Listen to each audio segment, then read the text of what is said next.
So what's up mga buddy, no? So ngayon in today's video buddy, may ayusin tayo buddy, no? So ito 3G 21 3G ST21 3G mga buddy.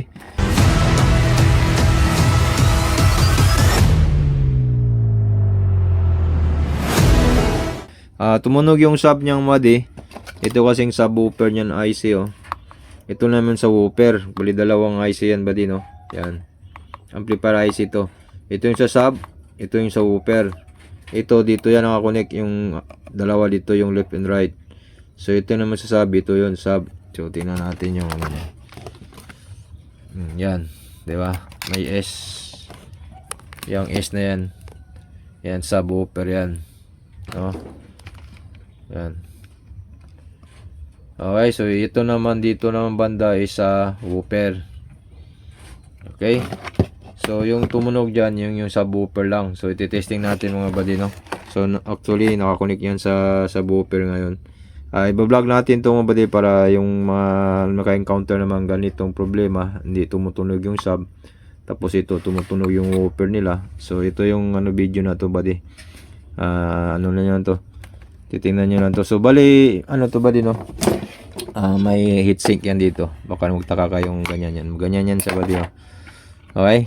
So may ano yan sa body. Tawag dito, may ganyan yan siya. May heatsink yan. Okay, so ngayon para malaman natin yan, siyempre tanggalin natin yan, no? Matanggal lang naman yan eh. Okay? Okay? So yan, papalitan natin tong mga body. So bago natin papalitan yan, ititesting muna natin. Baka sabihin nyo ano. Okay, so check ano natin, power natin. Ititesting talaga natin. Baka sabihin nyo kasi gawa lang natin, no? Okay, so dito naman tayo magte-testing. Okay? Sa ano? So naka-connect na pala ito sa speaker natin. Speaker diyan. So ito siya. So dito muna sa sub lagay natin para malaman niyo tumutunog yung subwoofer mga buddy, no.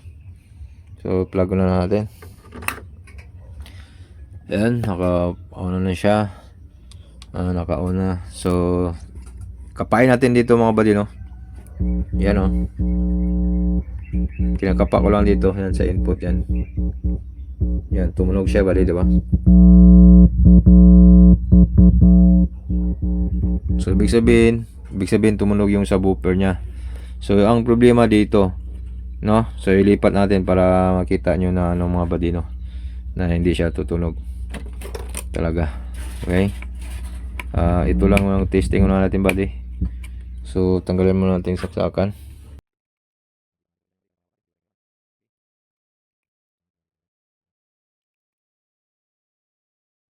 So yan buddy, saksag natin ulit, no.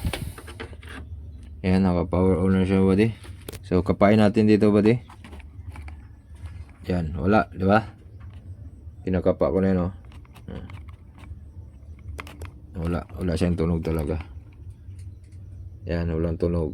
So dito banda talaga buddy, yung LR dyan, RL dyan, no, right and left channel wala. Yung subwoofer lang meron.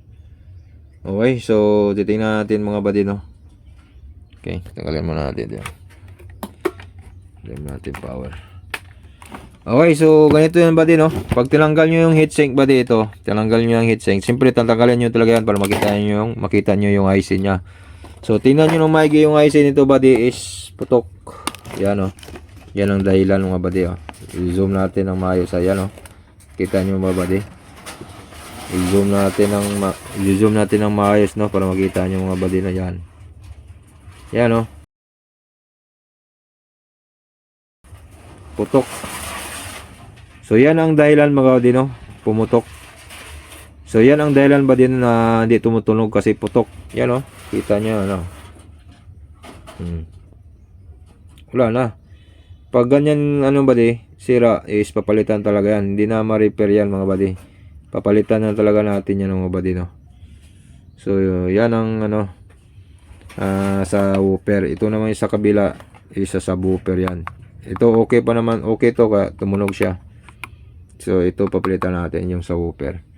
Okay, so pag ganito yung problema nyo buddy, yung woofer lang tumutunog, yung subwoofer lang yung tumutunog, yung woofer is ayaw. So pag may supply naman, i-check nyo itong capacitor na to. I-check nyo at saka dito 12 volts.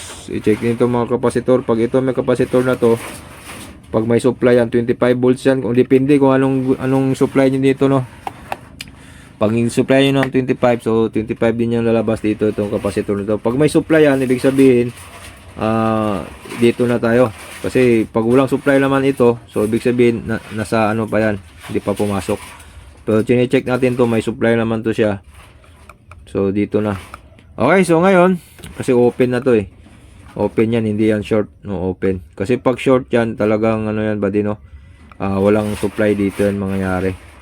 So may supply to dito, 25 volts yung ceramic capacitor na yan. Okay, so tatanggalin natin to, papalitan natin yan ba din, no? So ang ipapalit natin yan ba din, dito tayo sa HT21 din, yan. Na 2G. Yan, no? Ito yung sa ano niya, sa woofer, sa subwoofer, ito yung sa woofer. Yan. Tingnan natin yung sa kabila. Pareho lang naman siguro, no? Yan. Papalitan na natin yan. Pag ayaw tumunog, so ibig sabihin, hindi sa kanya yung IC, no? Pero tingnan natin. Pero pareho lang naman yung IC, oh. No? Yung IC ng HC21 2G. Pareho lang naman sila. Binilang ko yan. Parang 18 yung paa sa taas. 18 yan, no? Binilang ko yung paa. So ito may papalit natin buddy. So tumunog naman to, okay to eh. Spare ko kasi to. Kaya tanggalin natin yan. Tsaka lagay natin sa kabila. Sige. Check na natin, try na natin. So tanggalin ko muna buddy para mabilis tayo.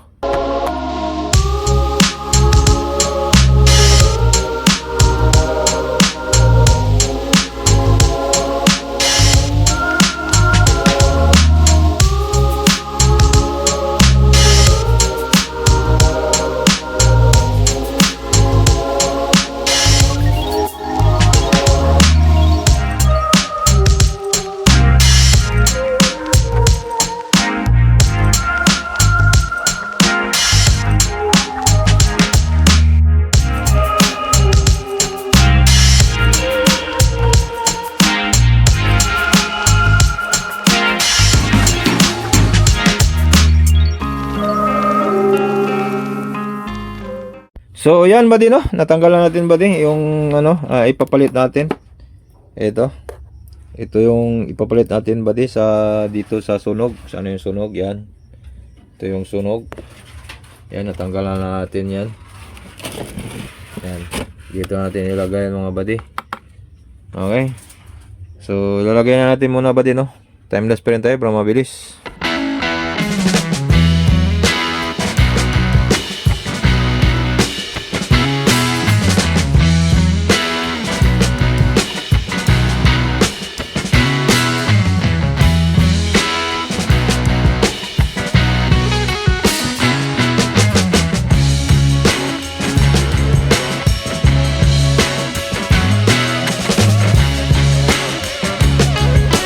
What's up mga buddy, no? So yan, nagbabalik tayo mga buddy. Yan, ano na, nalagay na natin mga buddy.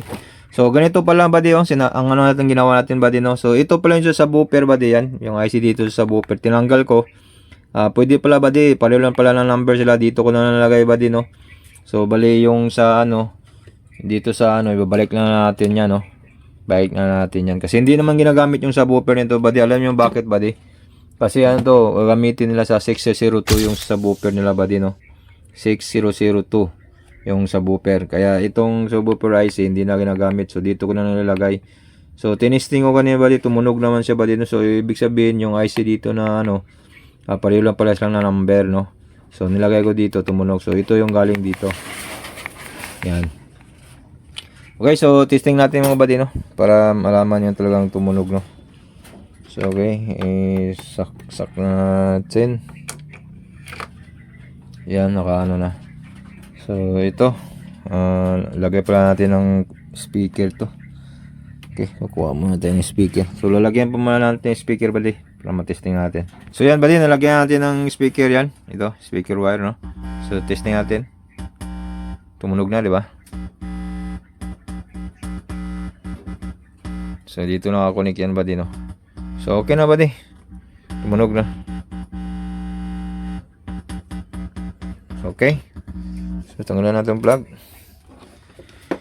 So yun buddy, okay na siya buddy. So ganun lang pala buddy, no? Pag sira yung isa, Tanggalin natin pag hindi na ginagamit yung subwoofer nyo. Pero pag ginagamit yung subwoofer, eh talagang bibilan nyo yan ng IC na yan.